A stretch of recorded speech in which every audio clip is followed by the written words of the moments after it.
What's up, guys? Let's get into this workout that we have in this Bravo series, and it's going to lead off with a banded face pull.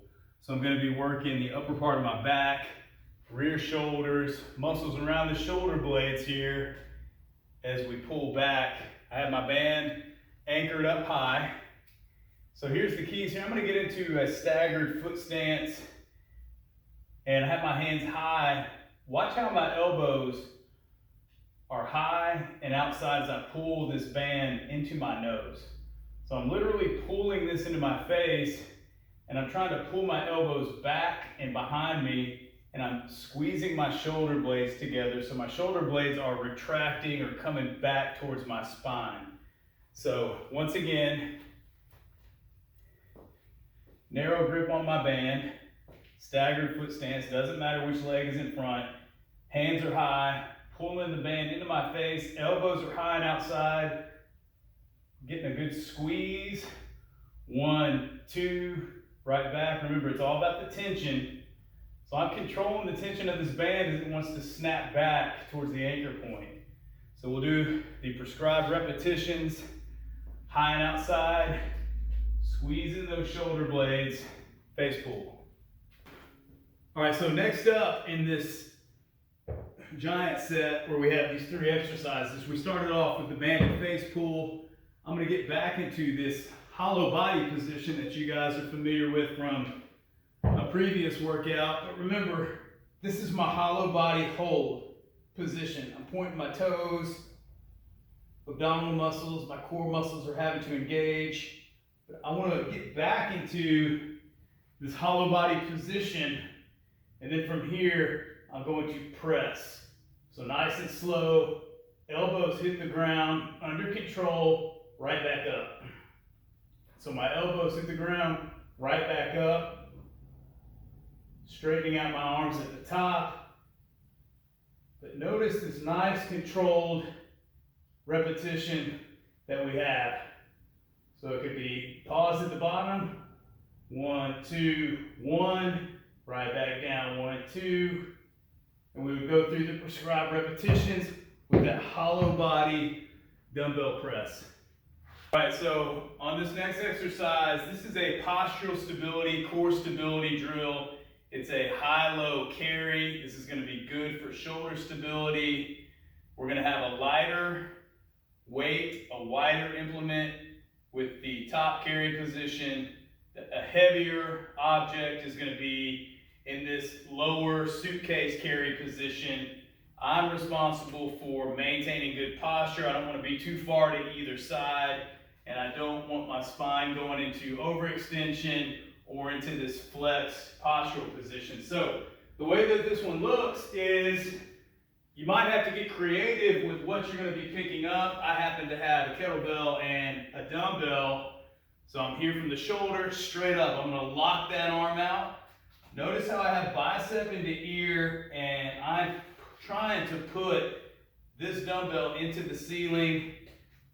This object is just straight down, so I'm just allowing that arm to go straight down from the shoulder socket, and I'm going to walk with small steps under control for 30 seconds. Once my 30-second timer goes off, I'm just going to switch positions. So this was in this arm. I quickly transitioned, same thing, punch it out over top, and I would do this also for another 30 seconds. What I need you to watch out for is wanting to do this, going into overextension. And notice how when I do that, notice how my ribs flare out and my low back is overextended. That's bad news for your low back. That's bad news for your psoas muscle, which is connected to just about everything underneath our rib cage, down through our sacrum. So that could lead to hip flexor problems, etc., etc. The point being, control your spinal position. That's core stability, that's postural stability. So be really mindful of form and posture as you go through the high-low carry position. Do it right, because it's only going to make you better in the long run. went through the first giant set, all three of those exercises with very little rest in between, and we went through all three of those, a total of 3 sets.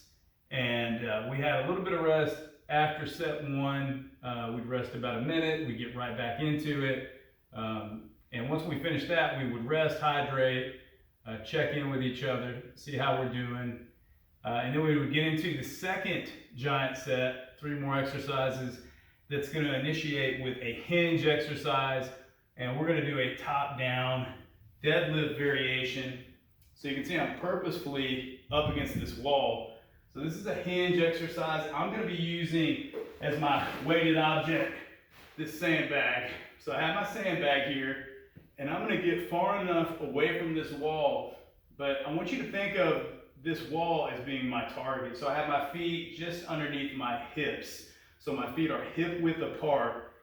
Notice that the weight is here, and I'm controlling this weight with long arms. So my arms are just attachments to the weight, but my shoulder blades are pulled together and stable. So that's how I'm maintaining good posture here.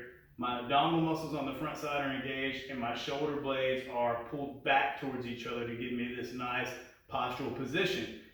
To initiate this top-down deadlift move, I'm going to push my hips back, aka I'm going to hinge. So the way that this works is I push my hips back to this wall, so I'm trying to aim my butt towards this wall, and I'm going to squeeze my butt right back up to get back to the start position. So top down, I'm starting from the top. Notice that the sandbag is just sliding down my legs. I'm aiming butt to wall. And now I'm putting the tension into hamstrings muscles, which is on the back side of the upper part of my leg. So right underneath my butt, that's where I'm trying to drive this tension into. All the while, remember that my shoulder blades are maintaining really good postural position. So you'll notice my spine stays nice and fixed. I'm not getting into this rounded position. So I'm maintaining good spinal stability because I'm keeping my shoulder blades engaged. Arms are long. I'm not picking up that sandbag. I'm not shrugging it with these traps. That weight is just there. It's all because of my hinge by pushing back into my hips. So remember, this wall is my target. Feet underneath my hips here. I'm just pushing my rear end back. That's a hinge. Right back up to the start position. When I come back up, I'll engage these glutes to get my hips back to this straightened position, to my upright posture. But this is a hinge.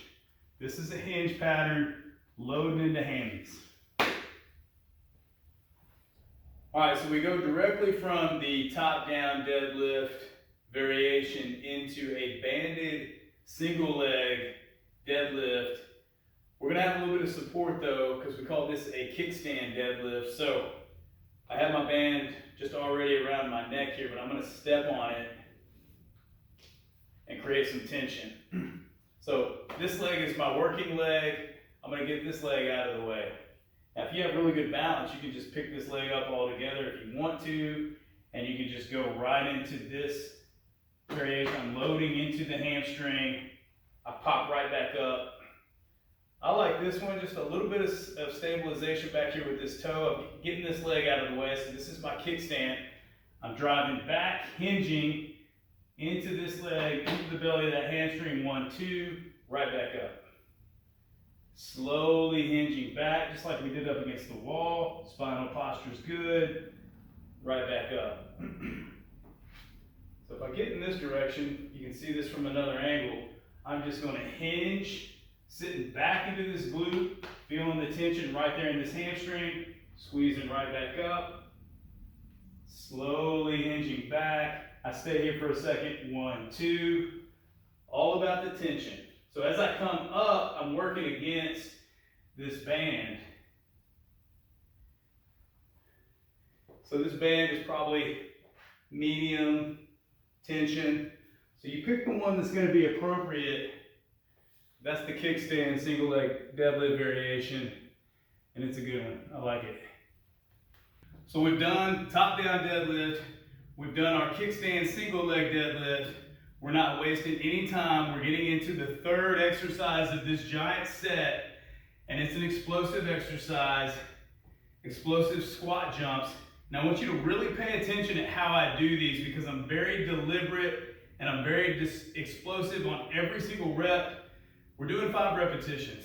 Every single rep should be explosive, just like the first rep. So I'm in my squat foot width position, which is about shoulder width apart. When I come down, there's not a lot of hesitation. I'm ready to explode up and take off. So watch.